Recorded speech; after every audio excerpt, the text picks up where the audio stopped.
Hola! Toleleje, toleleje. Kunin at basahin, kunin at basahin.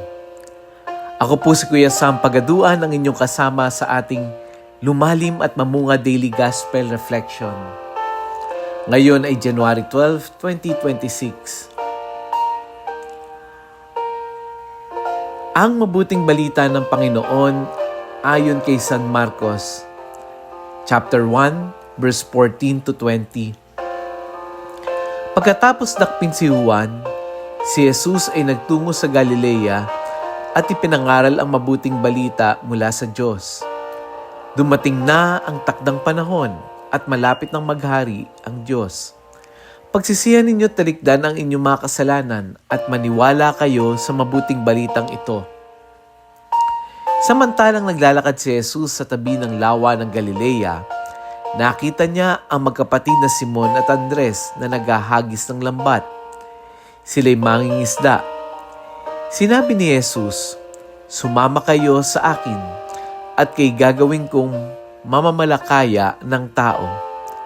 Pagdakay iniwan nila ang kanilang lambat at sumunod sa kanya. Nagpatuloy siya ng paglalakad at sa di kalayuan ay nakita niya ang magkapatid na Santiago at Juan, mga anak ni Zebedeo. Sila'y nasa kanilang bangka at naghahayuman ng mga lambat. Tinawag din sila ni Jesus at sumunod naman sa kanya.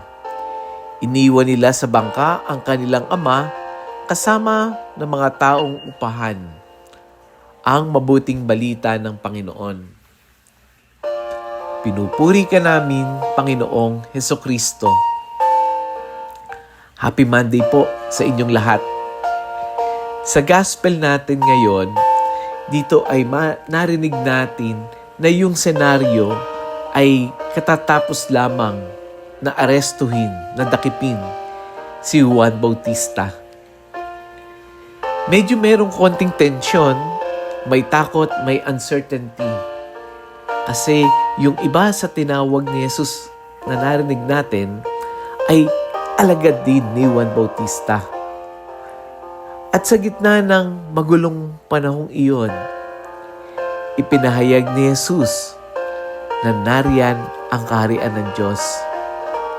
Hindi darating, hindi dalang araw, kundi anong sabi niya, dumating na ang takdang panahon at malapit na ang paghahari ng Diyos. Kaya sa pagtatapos ng pahayag na iyon, hindi siya naghintay sa templo. Si Jesus ay hindi nagpunta sa mayayaman o sa mga edukado, kundi lumapit siya sa mga ordinaryong tao na abala sa paghahanap buhay. Kaya ang tawag niya ay napakasimple at direct to the point. Nang makita niya yung magkapatid na sina Simon at Andres, ano ang sabi niya? Sumunod kayo sa akin. Walang mahabang paliwanag, walang contract, walang assurance ng comfort, pero may malinaw na pangako. Ano yung pangako? Gagawin ko kayong mangingisda o kaya ay gagawin ko kayong mamamalakaya ng tao. Nang ibig sabihin, hindi kita kukunin sa ginagawa mo, hindi lang kita kukunin sa dati mong buhay, kundi bibigyan natin ng bagong kahulugan ang iyong buhay. Kaya yung gospel natin ngayon, napaka-powerful nung pag-response ng mga magkapatid. Anong sabi? Iniwan nila agad ang lambat. Iniwan nila yung kanilang ama at yung mga upahan na makasama nito. Iniwan nila agad hindi dahil sigurado sila, kundi dahil may mas malalim na tawag kaysa doon sa kinagawian nila. Kung titingnan natin ang sarili natin, marami sa atin ay may mga lambat din. Ito yung ating mga tinatawag na safety net.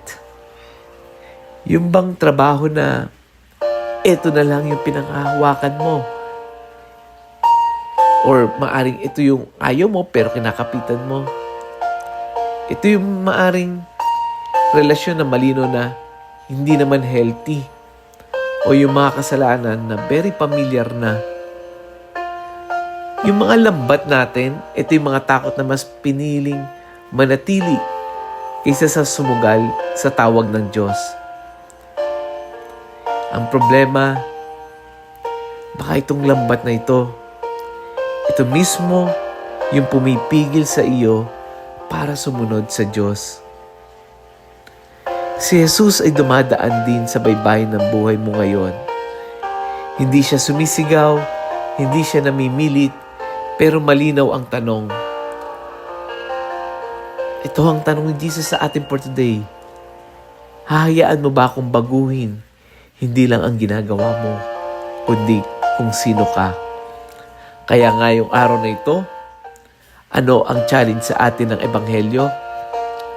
Number 1, kilalanin natin ano yung lambat na hinahawakan natin. Ano yung kinakapitan mo na pumipigil para sa mas malalim na pagsunod. Pangalawa, inaanyahan tayo ng gospel na pakinggan natin yung tawag, hindi yung takot. Kasi pagka yung takot, ito'y laging nagsasabi, sigurado ka ba? Pero pag pinakinggan natin yung tawag ni Jesus, simple lang, sumunod ka. Kapag pinili mong sumunod, hindi ibig sabihin mawawala ang hirap. Pero magkakaroon ng direksyon ang iyong buhay. Let us pray. Panginoong Jesus, ikaw na dumadaan sa baybayin ng aking buhay. Turuan mo akong makinig sa iyong tawag. Bigyan mo ako ng lakas na bitawan yung mga lambat, yung aking mga safety net na pumipigil sa aking paglago. Kahit ito ay very familiar na sa akin, very comfortable ako rito, matagal ko na itong kinakapitan. Gawin mo kong na hindi lang maging abala sa buhay, kundi tunay na sumunod sa iyo. Amen. Kung may pumasok sa isip mong tao habang pinakikinggan mo ito, maaari isang kaibigan, kapamilya, o sa ating mga GC, sa ating mga kaibigan, i-share natin ito. Ito ay paalala sa atin na lahat tayo ay tinatawagan. O baka ikaw mismo, naghahanap ng kahulugan ng buhay. Nako, tama-tama, Lunes ngayon. Inaanyayahan ka namin na dumalo sa Pahinga with Jesus Community. Mamaya pong 5:30 p.m. sa Knights of Columbus Hall o KC Hall sa St. Augustine Parish, Baliwag, Bulacan. Isa po itong open community na magbibigay ng kahulugan sa buhay mo. Muli, ako po si Kuya Sam Pagaduan. Laging paanyaya ang aking paanyaya. Halina, tayo ay lumalim at mamunga. Lumalim sa pananampalataya at mamunga na mabubuting gawa. God bless us all.